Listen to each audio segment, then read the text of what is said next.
Ces élèves ont affronté pour cette première journée la culture générale et le français. Le calendrier scolaire étant réaménagé pour cause de Covid-19, les finalistes ont dû se conformer aux nouvelles dispositions sanitaires édictées par le gouvernement en vue de limiter la propagation du coronavirus en République démocratique du Congo. Retour sur quelques moments forts de cette épreuve de fin d'études primaires.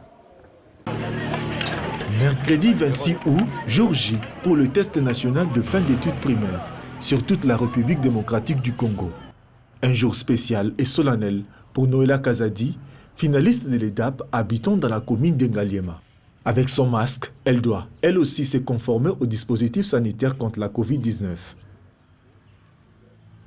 Lavage des mains, après prélèvement de la température, direction la salle des épreuves.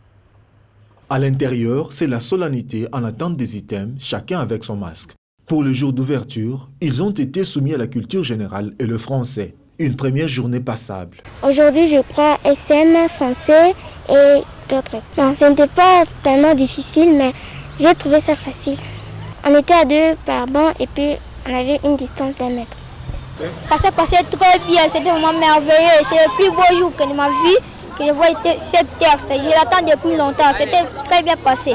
Un premier jour particulier où l'observation des gestes barrières était le maître mot. On a lavé les mains avec des lave-mains, on nous a donné déjà des désinfectants, des masques pour qu'on protège les maladies. Je dis aux gens qui ne veulent pas se protéger que la maladie existe toujours et qu'il faut se protéger parce que beaucoup de gens sont morts avec cette maladie. Le calendrier réaménagé, une boussole à contrainte à laquelle ont été confrontés les enseignants pour préparer les finalistes au TENAFEP 2019-2020. Pendant ces petits temps qu'on nous a donnés, en principe on traitait les items déjà passés pour les initier à bien répondre et faire remplir même la partie administrative très bien. L'effectif qu'on avait à l'école, il y avait un nombre aussi qui avait diminué. Je ne sais pas quelles ont été les conditions.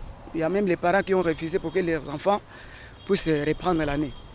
Pour les parents d'élèves, c'est un ouf de soulagement malgré les difficultés d'ordre financier que leur impose la crise sanitaire due au coronavirus. C'était pas facile, hein? Tous nous venons du confinement. Les parents comme l'école, rien ne fonctionnait. Surtout moi je suis pasteur, l'église était bloquée, l'école bloquée, il n'y avait rien, mais vous reprenez directement. L'école aussi avait des difficultés, il n'avait rien. Mais Dieu a fait grâce, on s'est démené pour s'endetter de part et d'autre, afin que les enfants puissent achever leur année des études primaires. C'était ça.